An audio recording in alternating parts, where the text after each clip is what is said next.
வணக்கம். செய்நன்றி அறிதல் அதிகாரத்தின் 3வது திருக்குறளை நாம் காண இருக்கிறோம்.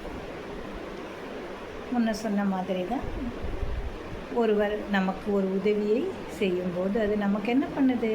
மறக்க முடியாத நிகழ்வாக மாறிவிடுகிறது. இந்த உதவியை நாமும் பிறருக்கு செய்யலாம், பிறரும் நமக்கு செய்யலாம். இதுதான் உலக நடைமுறையாக கொள்ளப்படுகிறது இல்லையா? இப்போ ஒரு உதவி செய்கிறாங்க அப்படின்னு சொன்னால், இதனால் எனக்கு ஏதாவது கிடைக்கும் அப்படின்னு நினச்சிக்கிட்டு யாரும் செய்யறது கிடையாது. இருக்கலாம், சில பேர் இருக்கலாம், காரியவாதி, காக்காய் பிடிப்பவர்கள். எதையாவது ஒன்று செஞ்சுட்டு இதால் பின்னால் நமக்கு நன்மை கிடைக்குமான்னு எதிர்பார்க்குறவங்க பல பேர் இருக்கலாம். ஆனால் ஒரு சந்தர்ப்பத்தில் திடீரென்று நமக்கு உதவி தேவைப்படும்போது எதையுமே எதிர்பார்க்காம யாராவது ஒருத்தர் உதவி செய்கிறாங்க இல்லையா?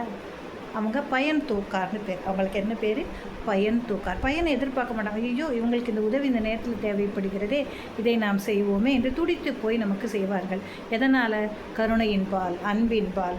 மனதில் கருணையும் அன்பும் இரக்கமும் இருக்கக்கூடிய எந்த ஒரு மனிதராக இருந்தாலும் இந்த மாதிரி உதவியை செய்வாங்க. இதை நம்ம பார்த்துருக்கலாம். எங்கே பார்த்துருக்கலாம்?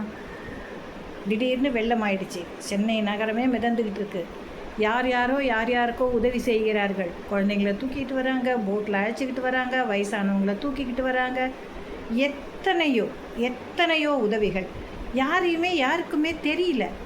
அவங்கெல்லாம் எதிர்பார்த்துக்கிட்டு வந்தாங்களா? பயன் தூக்கினார்களா? பயனை எதிர்பார்த்தார்களானா இல்லை.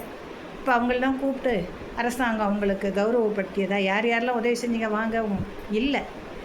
இது மனிதம், இதற்கு நாம் உதவ வேண்டும், நம்மால் இயன்றதை உதவ வேண்டும். எல்லாரும் ஓடி செஞ்சாங்க இல்லையா? என்ன தான் அப்பார்ட்மெண்ட் லைஃப்பில் ஒருத்தர் நாங்கள்லாம் பார்த்துக்கிறதே இல்லைன்னு சொல்லிக்கிட்டா கூட, அந்த சந்தர்ப்பத்தில் கூட முகம் தெரியா மக்கள், மனதில் ஈரமும் இரக்கமும் கருணையும் நிறைந்தவர்கள் உதவி செய்தார்களே, அதை மறக்க முடியுமா?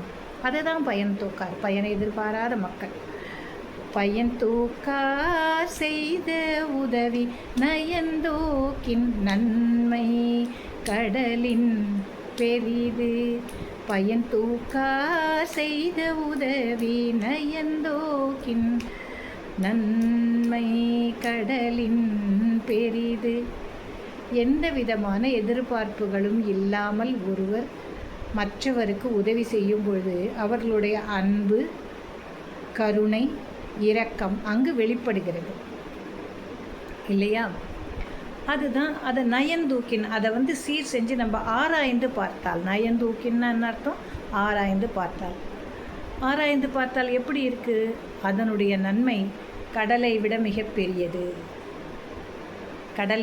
மிகப்பெரியது என்று கொள்ளப்படுகிறது. உண்மைதானே? இதை பல பேர் அனுபவத்தில் கண்டிருக்கலாம். இது உண்மையும் கூட. வள்ளுவம் உரைத்தது எதுவுமே பொய் இல்லை, மெய் என்று கூறி நிறைவு செய்கிறேன் இன்றைய உரையை. நன்றியுடன் மணிமேகலை. நாளை நாம் சந்திக்கலாம்.